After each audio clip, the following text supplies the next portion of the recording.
digital and web series are where it's at. And there's so many good ones. We're going to talk to the creator, producer, writer, star of that one of them, Broken at Love. Next. You're tuning into the destination for TV superfan discussion, AFTERBUZZ TV. And now, let the buzz begin. This kind of has like a little retro feel. I like it. I'm down with this when I get home.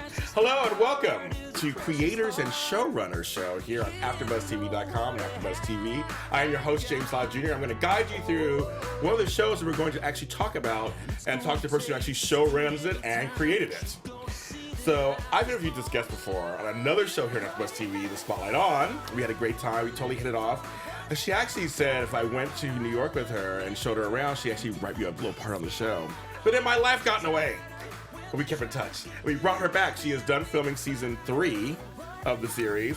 She is the creator, producer, showrunner, writer, star of a successful web series. She also won a Best Writing Award at LA Web Fest. Okay, come on, folks. Ladies and gentlemen, Karolina Sivas. Hi. How are you? Good. Welcome to the show. This song is really good. I've been listening to it on repeat. Oh my God, I'm totally gonna have to write this down and when I get home and look it up. His whole album, Keith Urban. So it's really good? Yes. So is it a lot like this kind of stuff? Is it very poppy? Yeah, very. Oh, wow, okay. They're all going that direction, aren't they? Now, you folks out there, you can find more of these shows on AfterBuzzTV.com under Creators and Showrunners, and a bunch of other shows too. And of course, you can follow me at James Lott Jr. on everything. Not Senior. That's my father. Don't bother him. And where can they find you at? Broken at Love on Twitter, Facebook, and Broken at Love the series on Instagram. Now, I first want to cheers because you had a successful run in New York. We have the apple cider. Cheers, girl. Thank you. And cheers to her momager extraordinaire over there. You can't see her; she's off camera. But cheers. She's the best. She's the best. She's on top of it too. And if you see, folks, you might be able to see some of these things.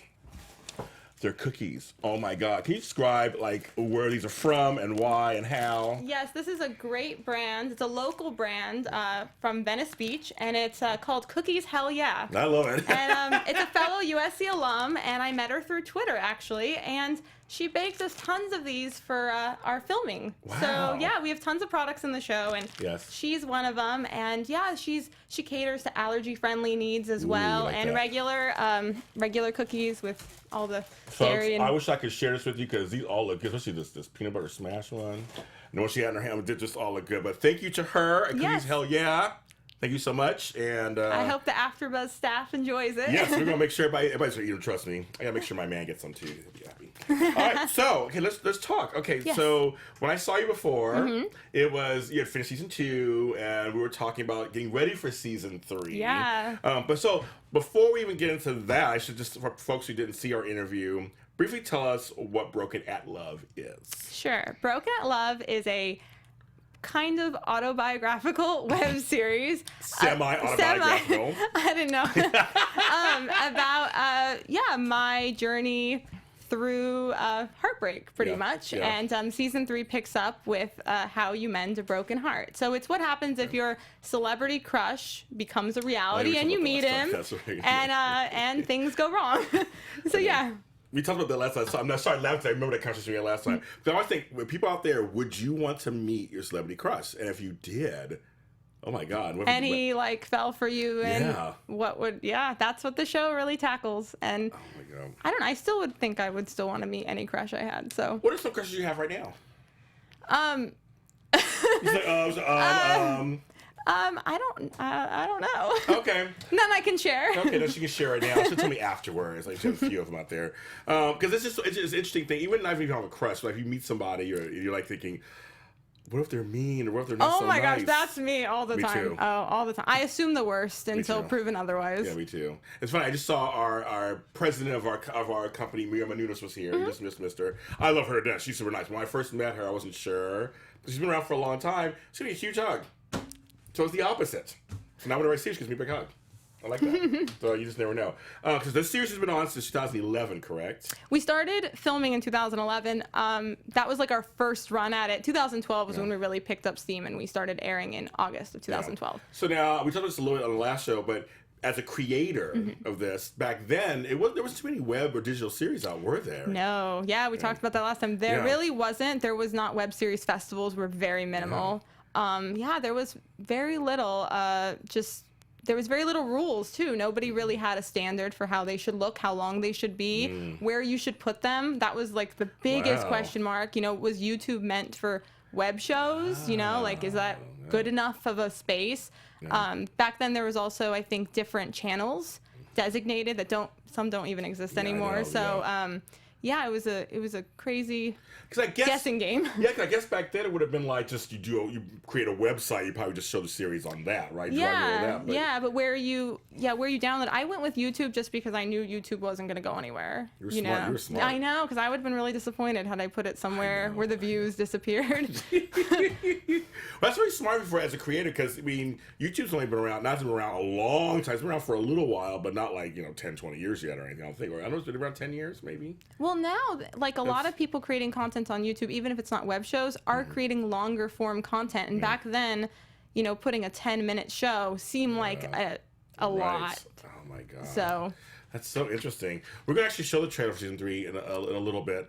But I just want to give you a little background on the show. So you created the show because, were you an actress? I was going to USC, and then once I graduated, I wanted to create acting opportunities for myself. But really, I had to get over this heartbreak stuff in order to function. And I was having a hard time actually at USC using this heartbreak stuff or what was currently going on in my work. So this really, by acting this stuff out, now I'm really much more in touch with emotions, and it's a lot easier to then use anything from my own personal life to act out the stuff. So by creating a show for yourself, it has actually enabled you to be better at other acting jobs. Now I feel like I'm totally in tune with just using anything as an emotional. It was really hard. I was having a lot of trouble just not wanting. I just kind of put that separate and didn't want to acknowledge it when I was doing scenes that were similar in classes, and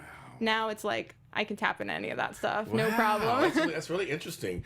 Now did you originally, if I remember this correctly, you wanted to do a little movie, a short film or a film? Yes. Which became you have such good memory. My goodness. I know my stuff. I know I do my things. And it was, I believe it was episode 9 of the first season is when Oh my goodness, that is correct. Yes. Yes, it was a movie called Broken at Love, and it was very close to what episode 9 was, except the characters' names and the story was a little different. But a specific event had happened in real life, and it was interesting. It happened, I think, in 2009. And after the event happened, I went to my computer, and I was writing things in journals up until that point. And I went to my computer, and I wrote out the entire event in a script form. Wow. And just left it there. And I called it Broken at Love. And so I made it about tennis and kind of like turned things a little bit. And then when I started the show back up, I decided to go back to that script and see what I had written. So every detail from what happened was in there because I wrote it a couple days after the actual thing. So then I started, instead of writing diary entries for things, I started writing scenes, and that's where it started. We didn't talk about that last time. That's interesting. Okay, that's really interesting. So you basically, wrote out your journal as a script. Exactly. And I found that to be better than writing, like some pity party to myself in a journal. Instead, I was like, this is what, let's see if I can understand different things that happen. And I find writing scripts very effective. Well, you were truly the creator part of these things here. Creator, not really, you really were a creator of your destiny on some level, of your work destiny, your career destiny. I like to think so. I think so. No, I think that's a great thing because, like I said, back then, again, web series now are a big thing. They had the Indie Series Awards that were recently. It was the 7th annual, I think. Actually. There's so many festivals now in like every different city. Yeah. I mean, there's several in New York now alone, several in Florida, a bunch in California. Yeah, I have friends who, as we talked last, I have friends who are all doing these different series. I talked to a girl from the Laura Show, which is another series. She's based out of here, and she's great. There's so many, and I watch them, and they're like, you guys are doing great stuff. Funny stuff, and somewhat serious stuff, crazy stuff. I mean, it's like, wow. It's like the TV is not just the place anymore, right? Right? It's now, I mean, the internet or wherever, now that's part of it too, isn't it? Yeah, I watch a lot of stuff on my phone and tablet versus the TV. Yeah. Even shows, I would just watch them later. I find it I find it, I don't know, more intimate just sitting there with your tablet. Yeah, I think that's not even the future where it's now at this point. It's only happening. So okay, so 2012 comes out and you release this series. And how many episodes were there the first season? 8. So 8. So you started. They were with 8. about 90 minutes total. Okay, that's not bad. So the average is about what? 12 to 14. 14 minutes of every episode. And how'd you come to? I'm sure in the editing process is how it came to, but how'd you come to about 12, 14 minutes? What was the thought there? I think that this, because the scripts I think we just expanded every scene once we acted it out. And I think, because the scripts were never that long. Okay. They were probably about 9 pages, but every time we acted it out, it expanded. Yeah, because I know people nowadays will say, you shouldn't do anything longer than 9 minutes, or 15, or 12, or 3. And I see some series that are done in 3 minutes. My story can't be told in 3 minutes. You're like, no, girl. So we got to tell this story. So I mean, so you did that, and so after that first season was done, what did you feel what did you first feel? I felt like I could keep going. Okay. And I didn't think I was gonna feel that way, but the response was really positive, and we kind of ended it on a cliffhanger, with episode 8. But we got to episode 8, and I still hadn't done the Broken at Love film script that I had I hadn't converted it into an episode. It was supposed to be the finale. Yeah. I loved episode 8 so much that became the finale, and then I was like, maybe I'll just do the one thing, and then I was like, the one thing turned into 7 more scripts. Yeah. That's fun. Well, it's fun. I mean, I guess as a creator, you're also realizing that things can change out of just what happens, right? Yes. You stick to something, but things could change. It changes by the minute, like really? Yeah, literally. And so, how do you handle that? You just kind of like stay open and just like listen. Yeah. Now I'm pretty open to any sort of change, any script adjustment. Back then, I was like really trying to stick with what I had intended to do. But if I had stuck with what I intended to do, it would have been 5 episodes of 5 minutes long, because that was the original plan before I started getting the cast that I have and all of that stuff. So how that first season, because now you're a pro, but that first season, how was it show running? I mean, how was it like? You have actors, you have this going on, you're doing scripts, you have a director. You're like, how did that come together? It was hard, like just figuring things out as I was going along, really, and just having to just put trust in different things. But I also think that I was very, I didn't, by not knowing a lot about certain things, you never let yourself be defeated. So I was I had now I'm like, I can see a problem coming and I try to stop it. Then I didn't know. So I was just up for anything. I would try anything. I had no shame. I was like, I'll write to this location, that location. I'll do anything, like whatever is needed for the show, I'll do it. Right. And now I'm much more like, oh, this isn't going to work because sound will be terrible at this spot. So it's not even worth trying to do. And so now I'm much more analytical. But before I was super open to anything. Yeah. You're like, if it happens, I will just figure it out. Exactly. Now I'm like, okay, well, let's think of logistics. Before we get there. Now, was it easy for folks to, I mean, I'm sure you probably hired a great, small crew and all that kind of stuff. Was it easy to manage them? Yeah, well, the crew in season 1 was all of my college friends. Okay. So it was from like cinema school and stuff. So that was definitely easy to, make sure. So nobody tried to well, you're my buddy. Can I come a little late today? Or no one. Everybody was just like. Oh, I don't know about. I mean, I'm sure there was a lot. I think I blocked all that stuff. I mean, stuff like that still happens. Yeah, I mean, you can hire people and that still will happen. Yeah. But I think I blocked that kind of stuff out because I even tried to look back when we were putting the teaser together, and I was like, some of the season 1 stuff I don't remember. It seems like so long ago. I know. Well, and I told you last time, I was like, when I look at season 1, I just see 8 million different things. Yeah. And so could have this better and that, it just happens. And also, I know how emotionally sad I was when we filmed it. So it's like I look at it like I'm pretty impressed I did all this. So especially where we are now. Yes.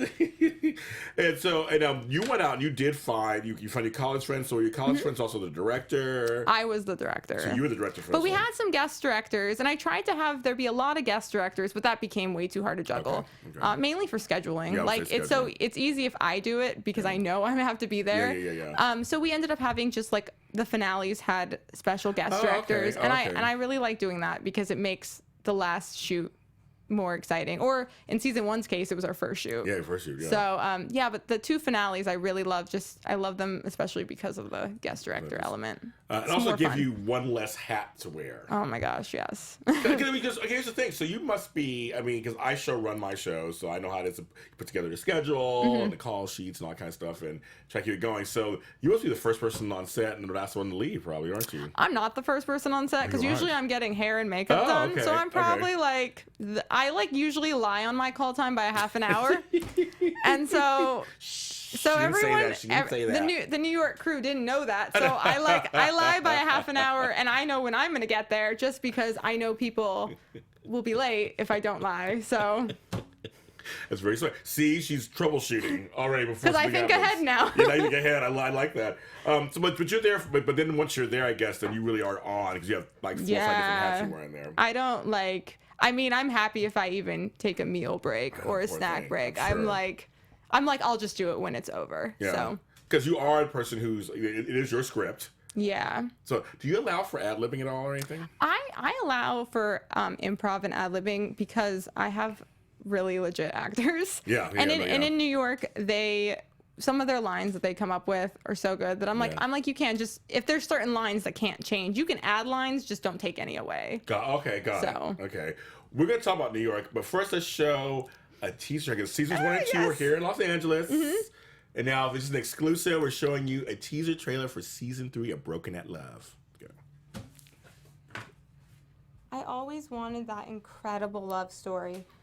The kind of story that was so unbelievable, it was apparent only fate could have made it happen.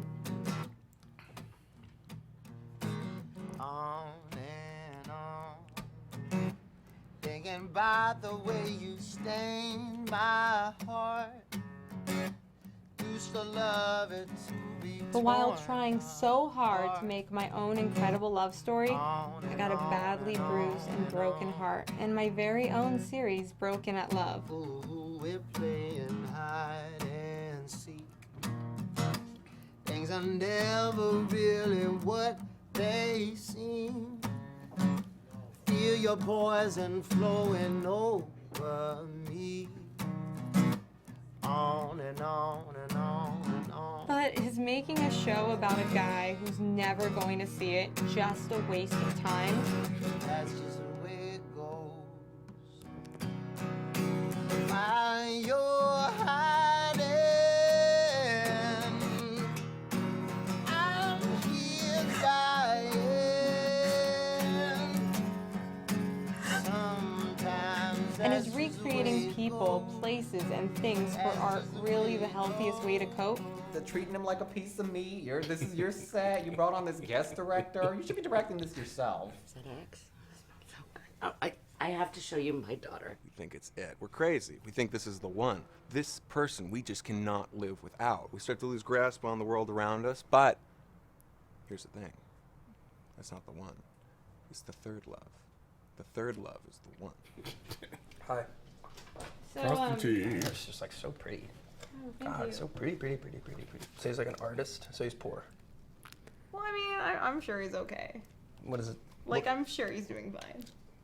Yeah, I'm sure too. And will New York be the fresh start I've been looking for? While you're hiding, I'm here dying. Sometimes that's just the way it goes. That's just the way it goes. I just like miss you.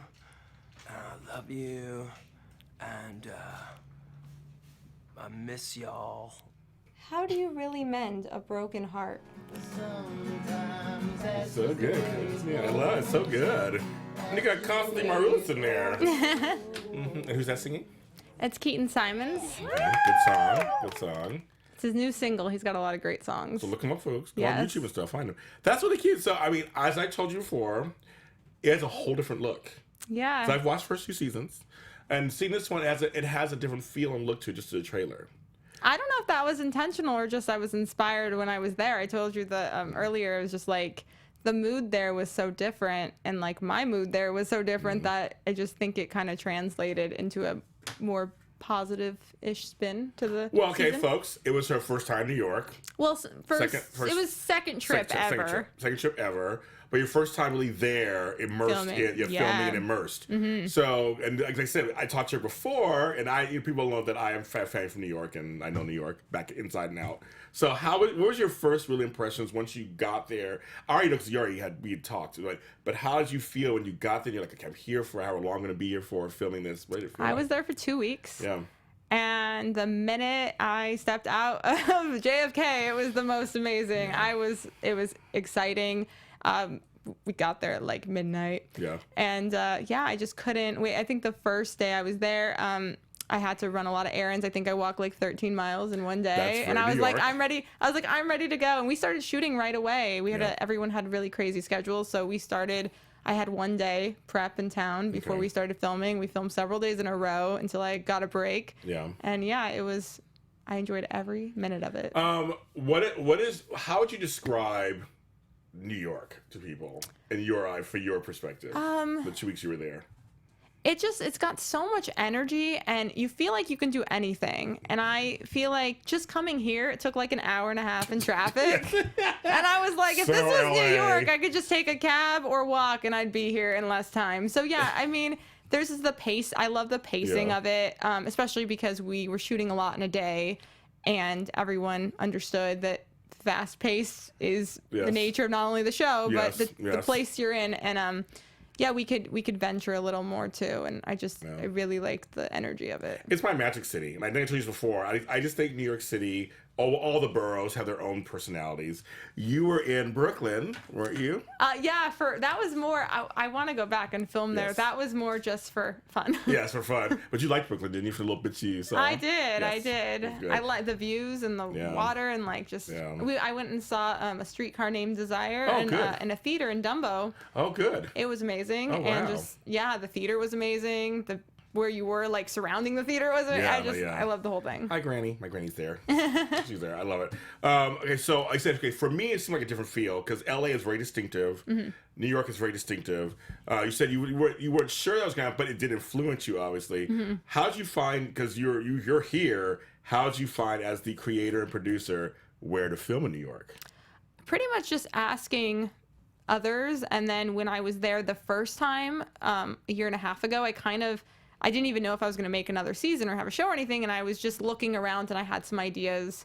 I'd want to film here, there, and I feel like there's too many choices. I was just overwhelmed by the amount of options, and everyone is so like that. The bar that you see that he's singing in, it was like the best lit bar that I mean usually. And okay, so it was open when we shot there. It was like 2 PM. There was a crowd in there literally watching him sing, and they were like the best crowd. They didn't make any noise. Everyone was just like sitting watching like we had a concert. They all came up to me afterward. It's called American Trash. Okay. And they all came up to me after wanting to know about the show. It was just a whole different vibe, and it was really fun to film at a place where we had like an audience. It was really cool. Yeah, because New York is very dense, as you saw. It's a very dense place. Manhattan, it's all a very dense place, so you really can't escape. Yeah. Like in LA, you can go somewhere far away and secluded. There really isn't anything that like New York. It's just you block off that area and people may be watching you. Yeah. Yeah. I was cool having an audience though. It felt like, what it would feel like. So it didn't bother you at all? It didn't bother you like, my wife's watching? I wasn't singing. I was just watching him sing, so it was easy on my end. You're like, not me. I'm not doing anything. I'm just acting. That's all I'm doing. Yeah. And so now, how'd you find the actors too? Are they all New York-based actors? Or? Well, all the girls minus Kirsten Marilyn, who's a New Yorker. All the girls are from season 1 and 2. They all moved there. Okay. So the one that plays my best friend Olivia, Carly Reeves, moved there. The one that played my best friend Audrey, Amber Smith, lives there. The one that played my mom, Pamela Bowman, lives there. So everyone moved there. So it was kind of easy to write the girls. I added in Kirsten, who's a New Yorker. So we have a New York element in our friendship circle. A couple other people that I knew, and the rest were just casting breakdowns. Finding the guys. How was that? Because I mean, it's broken at love. So Yeah. find the guys that are your friends on the show and the guys that are possible. Well, the other girls have love interests too, so Okay. it was kind of fun. I don't know I think we probably didn't cast them last time I spoke to you. So Yeah. I put breakdowns and I had the girls pick their own love interests, which was so much fun. Wow. Oh, fun. Yeah, and one of them, and they all turned out really good, so they're good casters. I guess so. Because Well, like it's- they were all very nice and very fun to work with, Yeah. and so yeah, I had them pick their own, and yeah, I just put casting breakdowns out there and got managers got in touch, and yeah. I'm scared of you. That's kind of see. I was thinking like in real life. I'm gonna pick my own man or something. I like picking. I'm very picky. Guys should be honored if they're on the show. Okay, they should be. Well, it's you anyways. It should be honored. But now, how was that with you picking your interest? Because I mean, obviously you're the writer, star creator. So did you have certain criteria for this season?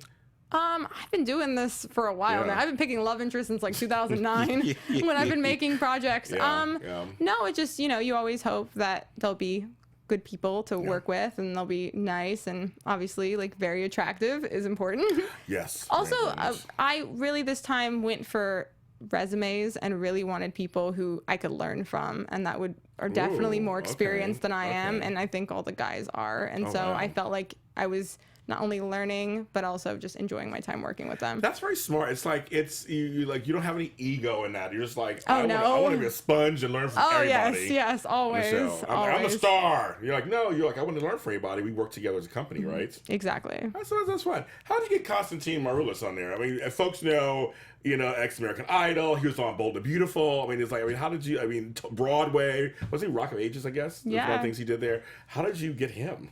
Manager got in touch with me.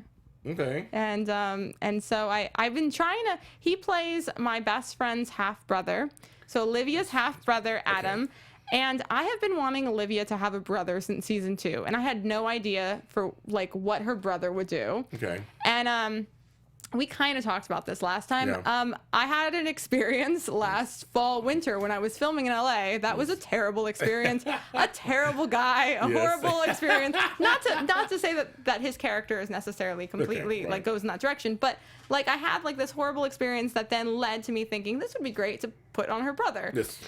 It got altered a lot, once I Yes. casted Yeah, of Constantine. course, But of course. yeah, so it kind of was the start of it, and I'd written one script and heard from his manager, and then from there, I once I got him, I wrote more, and he's so excellent in it. I mean, that's just like a taste, but like Yeah. he's so good, Was he super nice? so nice, so Yeah. kind, so humble. Like I had so much fun, and he was so fun to be around. We had a I'm great sure he's time. professional. I'm sure he got it done. Yeah, he was a lot of fun. Wow, that's a good get, girl. Also, she told me a while back, 'cause I couldn't say anything, but I was like, that's good. I mean, Yeah. that's a name.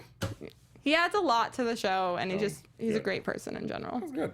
So, were there any challenges for you? Because you said we've talked about that you actually, because you do this for a while, you've learned some things. Were there any challenges that were new for you filming in New York or anything, or just a third season? I mean, I think I should have anticipated challenges a little more, like Okay. working with like new crew members that I didn't Oh, know. okay, So just okay. finding like people that you meshed with or not was a little trickier. But like acting wise, I think I got it down. Like I think Okay. I got casting down. I think Okay. I loved working with everybody. There was not like one person I was like, oh man, I shouldn't have.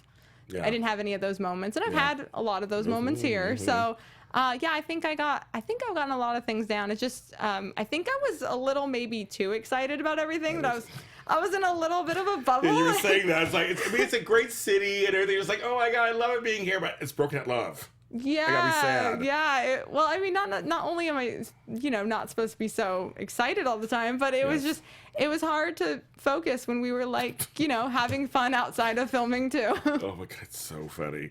Yeah, 'cause so then outside after you would rap for a day, you guys would go out and taste the town a little bit. Yeah, and What's like going on? my bedtimes, if you want to call it that, were like 3 to 4 in the morning That's so max, New York. and That's so New York. I don't think I ever adjusted. I don't think I've still adjusted since being back, but like, yeah, You I'm came back just- like last month, didn't you? It was like last month. It's been a couple weeks, A yeah. couple weeks. Okay, I'll get a couple weeks. I'll give you a Couple couple weeks. weeks. I'll give you a couple weeks. It's so this, like I said, it feels a little different. So I guess we'll have to watch to see, comparatively, and for you too, to get to watch to see yourself how it feels differently or not to you. I think it feels. It was okay. So this is a funny little side thing that everyone we had a new crew, and obviously the guy actors were all Yeah. new, but the girls were all the same. And we were repeatedly told, me and the other females on set, that they couldn't tell if we were talking or rehearsing or acting out a scene because they couldn't tell the difference anymore. Oh, funny. So it repeatedly, many different people said it. The guys said it. Our DP said it. They just couldn't tell.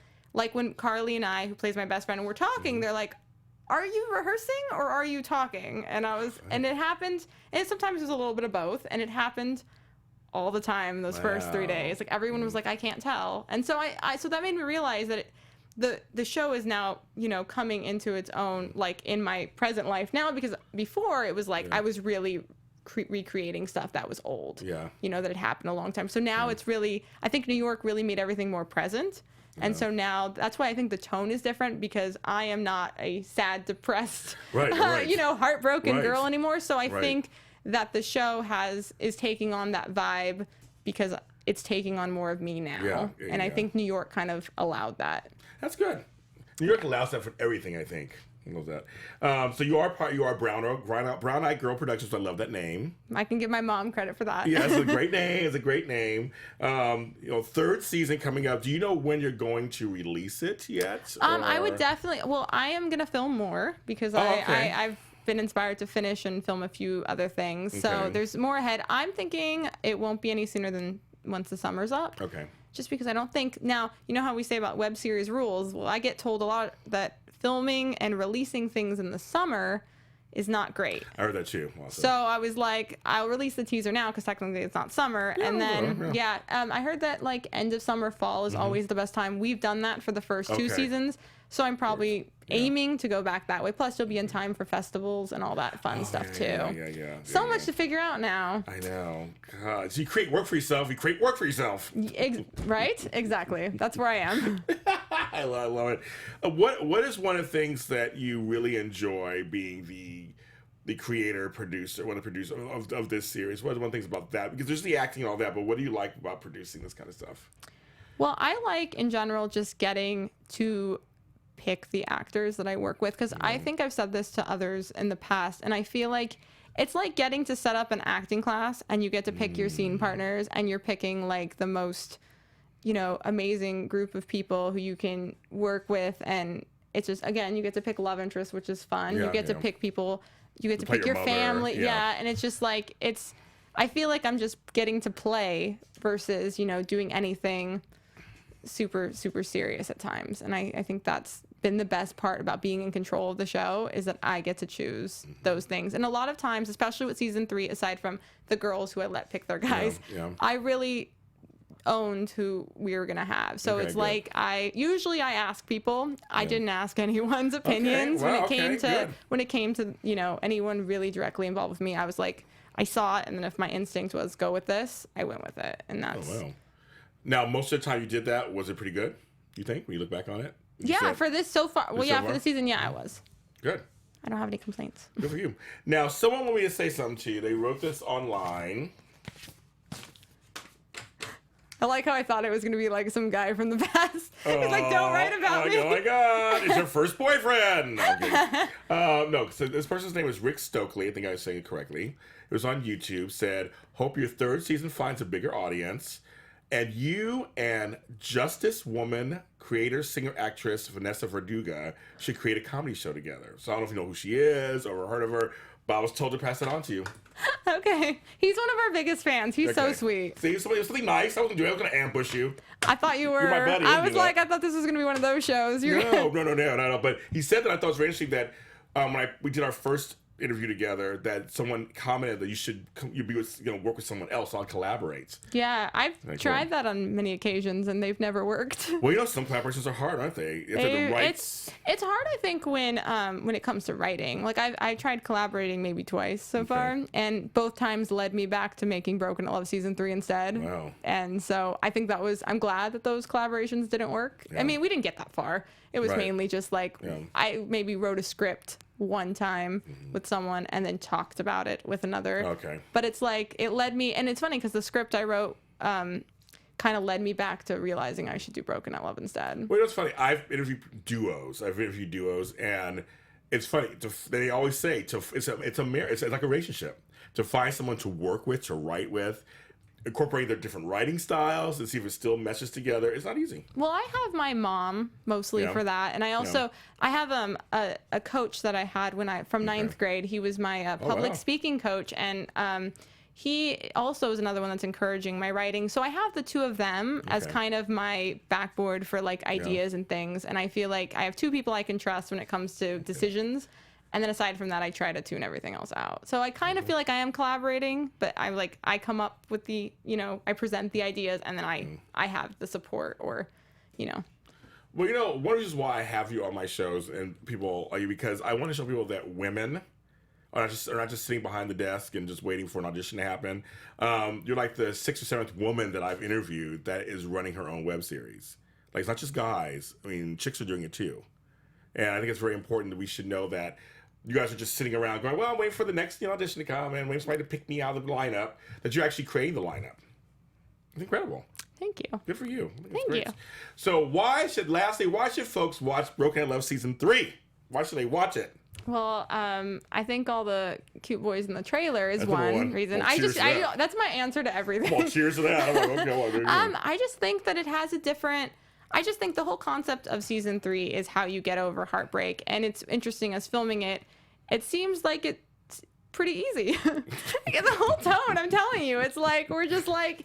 It has a whole different vibe that I think it's kind of got a feel-good vibe in it that I think that the first 2 seasons might not have had, because it was more like tearing things down. And I think this has a nice little positive vibe to it. And also it has those real raw moments that people have liked in the past. And I think even more so because I wrote this season with experience on writing that I may not have had when I started. So now I can recognize a raw moment that I think is interesting and kind of adapted into a script that is connecting with others. And I think that we have a lot of that this season. Doing this series, 3rd season, so many years now you've done it, has your view changed at all about love? Has mine? No. I am still quickly idealistic. I am still quickly like... No, keep it. Yeah, because I feel like you can't be jaded, and I've never been jaded. But I think it's She's a nice woman, folks.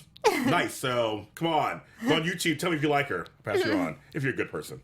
But you're my buddy, so I'm rooting for you on camera and off camera.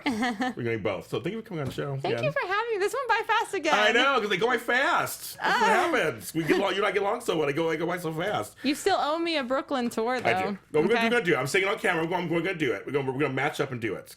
And if I'm filming, then you're still there. You're still in it. Oh my God! Now, are you thinking about moving there at some point permanently? Are you thinking? I'm like in a week or so. I'm thinking of not being here anymore. So I'll keep you posted. And she will keep me posted. She does.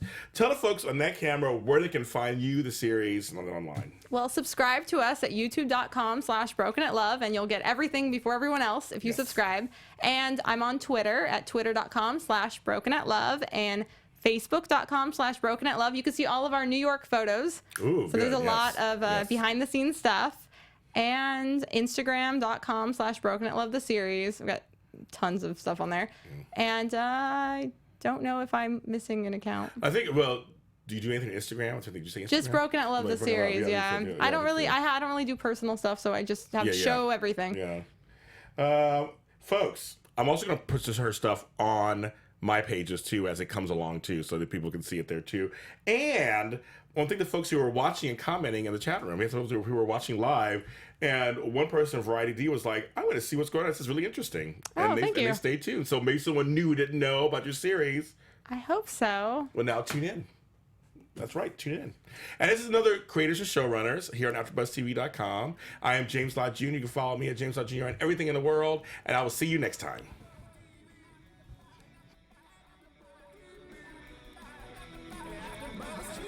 From executive producers Maria Menounos, Kevin Undergaro, Phil Svitek, and the entire AfterBuzz TV staff, we would like to thank you for listening to the AfterBuzz TV network.